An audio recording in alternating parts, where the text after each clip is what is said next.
ने अपना वादा पूरा किया। इस वक्त गयाना के अंदर एक खुशी की लहर दौड़ रही है। इंडिया के नारे बुलंद हो रहे हैं, इंडिया के झंडे बुलंद हो रहे हैं। वो इसलिए क्योंकि हिंदुस्तान एरोनॉटिक्स लिमिटेड 228 दो एयरक्राफ्ट गयाना को डिलीवर कर दिए गए हैं। Prime Minister Sri Narendra Modi, we owe you a debt of gratitude. उनको भारत का बाहुबली भी बोला जाता है। बड़े स्ट्रॉन्ग एयरक्राफ्ट हैं। We seek to modernize our defense force and our Guyana police. And speaking of India's military prowess, Guyana also wants in on it. Its defense force has struck an agreement to acquire 2 new aircraft from India. तो भाई उन्होंने वो एक बड़ा मुल्क है, इस खित्ते के अंदर जो है ना वो उसका सियासी और माशी असर और सुख बढ़ता जा रहा है। पाकिस्तान तो अनफॉर्चुनेटली बहुत पीछे है। अच्छा, मुल्क का हर शहरी, आप, मैं, डॉक्टर फिजा खान, सब हर गुजरते दिन के साथ मजीद से मजीद तर मकरूज होते चले जा रहे हैं। अगर तो भारत हेल्प कर रहा होता, सबसे पहले तो कश्मीर का इशू होना चाहिए था। कश्मीर का इशू ख़त्म होता तो ही कि वो हमदर्द है ना। अगर क्या इशू है? कश्मीर अभी तक आज़ाद नहीं हुआ तो ये सबसे बड़ी चीज़ है। तो इस लिहाज से भारत आज़ादी में क्या दिलवाना चाहते हैं उनको? यही कि वो पाकिस्तान की तरफ आ जाए। Dornier 228 is a highly versatile multi-mission patrol aircraft. It is manufactured by Hindustan Aeronautics Limited for the Indian Coast Guard. कि इससे ये है कि वो आज़ाद तो होंगे ना, उनको सुकून तो होगा ना। दिन ब दिन जैसे फ़लस्तीन का हाल चल रहा है वैसे तो नहीं होगा ना।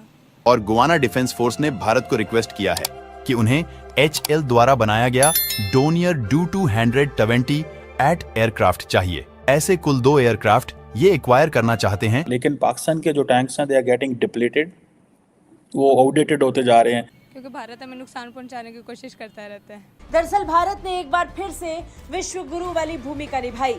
अपनी जो उनकी नेग्लिजेंस है और अपनी जो मिसमैनेजमेंट है और अपनी उनकी जो बैड गवर्नेंस है, उसका मलबा जो है वो पड़ोसी मुल्कों पे डाल देते हैं।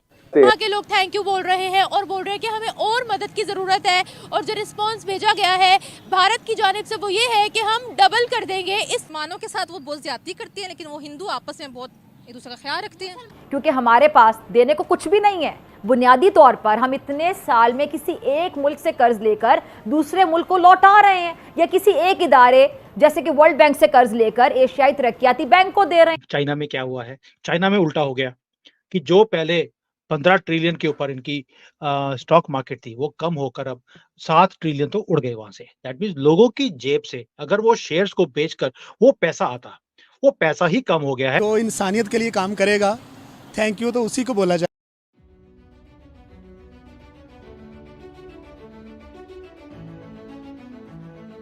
नमस्कार दोस्तों, जी हाँ, भारत आज सबके लिए जरूरी हो गया है और हमें गर्व होता है अपने भारत को, क्योंकि जिस तरह से भारत आज अन्य देशों के लिए मदद कर रहा है तो कहीं ना कहीं हमारा भारत का झंडा उस देश में ऊंचा हो रहा है। और सही कहा गया है, सारे जहां से अच्छा हिंदू था हमारा। आज हम बात करने वाले हैं जिस तरह से भारत उन छोटे बड़े देशों की मदद करता रहता है।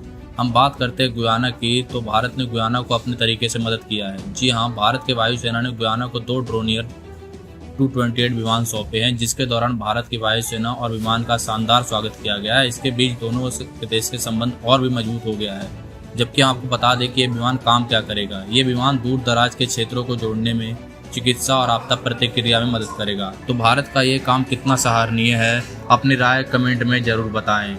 जय हिंद, जय भारत। इंडियन एयरफोर्स की जानिब से गयाना के प्रेसिडेंट मोहम्मद इरफान अली बहुत खुश है। उन्होंने ट्वीट करके भारत का शुक्रिया भी अदा किया। कहा है कि हर मुश्किल वक्त में भारत ने हमारा साथ दिया है। 2 एयरक्राफ्ट जो गयाना को डिलीवर किए गए हैं, उनको भारत का बाहुबली भी बोला जाता है। बड़े स्ट्रॉन्ग एयरक्राफ्ट हैं। तो भाई उन्होंने वो एक बड़ा मुल्क है, इस खित्ते के अंदर जो है ना वो उसका सियासी और माशी असर और सुख बढ़ता जा रहा है। पाकिस्तान तो अनफॉर्चुनेटली बहुत पीछे है।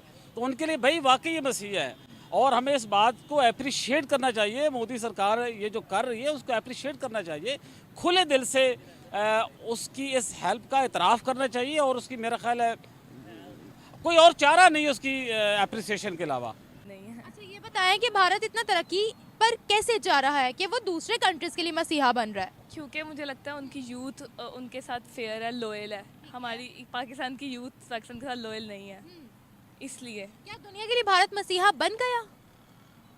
बन सकता है। अब मुझे इस चीज़ का आइडिया नहीं है कि ये इन्होंने इस तरह किया है।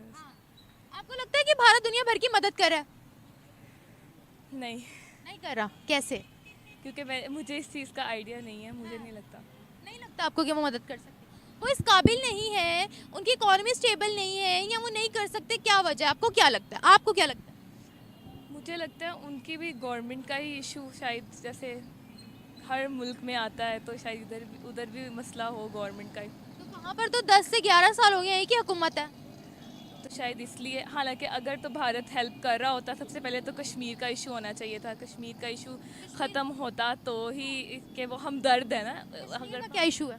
कश्मीर अभी तक आज़ाद नहीं हुआ तो ये सबसे बड़ी चीज़ है। तो इस लिहाज से भारत आज़ादी में क्या दिलवाना चाहते हैं उनको? यही कि वो पाकिस्तान की तरफ आ जाए। आप पाकिस्तान का हिस्सा बनाना चाहती हैं कश्मीर को?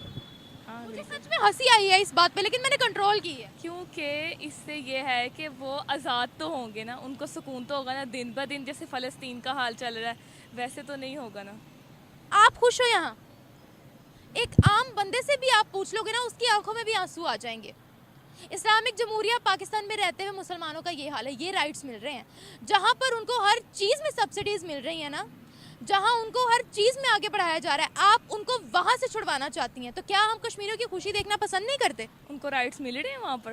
नहीं मिल रहे क्या? कश्मीरियों को नहीं मिल रहे क्या? नहीं। क्या हो रहा है उनके साथ? जुल्म ही हो रहा है मुझे लगता है। वो तो भारत में तो एक वीडियो भी अभी आज रिसेंट चल रही थी कि लोग शायद यहाँ पर आज़ादी है, हम जहाँ मर्जी खड़े होकर नमाज पढ़ सकते हैं, अपना मुल्क है, अपनी ज़मीन है। लेकिन भारत में वहाँ पर पता नहीं कोई फुटपाथ पे ही वो नमाज पढ़ रहे थे तो पुलिस मार रही थी। हाँ बिल्कुल ऐसे पुलिस ही। को सस्पेंड भी उन्होंने कर दिया। मुझे तो नहीं लगता वो फिर आ जाएगी। सस्पेंड कर दिया है। और हम मुसलमानों के इतने सगे बन रहे हैं ना।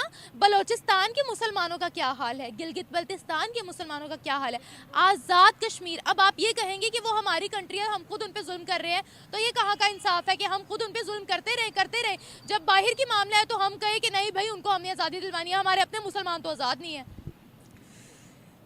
अपना कश्मीर कह रहे हैं हमें तोड़ो यहाँ से, कह रहे हैं हमें अलग रियासत दो। आपको पता है इस बात का? हमारा कश्मीर, हाँ, आज़ाद कश्मीर।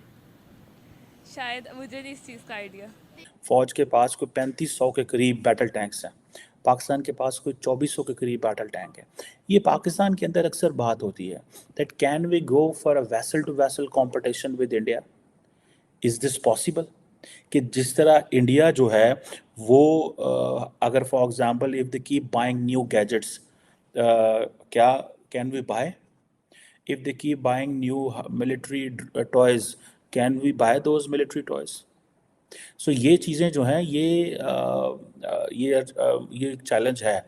अब इंडिया के पास जो है, जिसे वो कहते हैं ना कि ये 1000 से ज़्यादा टैंक इंडिया के पास है। पाकिस्तान की बनिस्बत 1000 टैंक, लेकिन पाकिस्तान के जो टैंक्स हैं दे आर गेटिंग डिप्लीटेड, वो आउटडेटेड होते जा रहे हैं। अब फॉर एग्जांपल इंडिया के जो मेन टैंक्स हैं, जो बैटल टैंक्स हैं, उसमें अर्जुन MBT है, ठीक है जी। और कहा जा रहा है कि अर्जुन जो है this is the 3rd generation tank जो कि इंडिया ने भी लोकल बनाया हुआ है। आपको पता है अब इंडिया और पाकिस्तान और चाइना का प्रॉब्लम यह है कि दैट द चाइनीज इक्विपमेंट, जैसे मैं पहले कह रहा था, is not war tested. India जो है वो लोकल कैपेसिटी प्लस रशियंस को बहुत सारी जगहों में इन्वॉल्व कर लेता है। पाकिस्तान ये सारा कुछ खुद नहीं बना सकता, जो पाकिस्तान चीन के पास चला जाता है।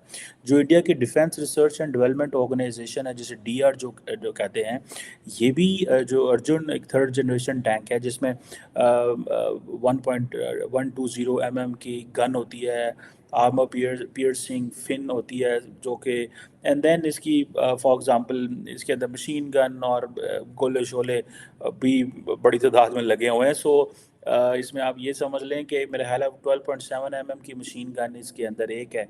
सो इंडियन फ़ौज ने वो अपनी कैपेसिटी के लिए रखा हुआ है, और कहा जाता है कि अर्जुन जो है ये single MTU multi fuel diesel engine है, ठीक है जी। सो ये आप इसकी जो स्पीड है वो तकरीबन 67 किलोमीटर पर आ रहा है। टैंक बहुत बड़ी चीज़ होती है। वंस एक दफ़ा मुझे मौका मिला था टैंक में बैठने का, तो टैंक जो है वो बड़ी गंदी बैटल है टैंक की, ठीक है जी। और अर्जुन के अंदर फॉर एग्जांपल मेरा ख्याल है 4 लोग बैठते हैं, commander, gunner, loader, driver. So it's a big tank, मतलब कोई ये मजाक नहीं है। इस तरह इंडिया के पास एक T-90 भीष्मा एक टैंक है, कहा जा रहा है कि जो T-90 है वो भी एक लेजेंडरी रशियन टैंक है और ये इंडिया ने बहुत पहले परचेस किया हुआ है और ये जिसे कहते हैं कि इंडिया ने इसको अपग्रेड भी किया हुआ है, जॉइंट कोलैबोरेशन इंडिया और रशिया का और फ्रेंच इंजीनियर्स के साथ। यही चीज़ मैं आपको पहले कई दफ़ा कह चुका हूँ कि प्रॉब्लम ये है पाकिस्तान के लिए that Pakistan can not have more defence ventures, India has so many options. तो आज के लिए इतने दोस्तों, अगर वीडियो पसंद आई तो लाइक और सब्सक्राइब करना ना भूलें। तो मिलते हैं अगले वीडियो में। जय हिंद, जय भारत।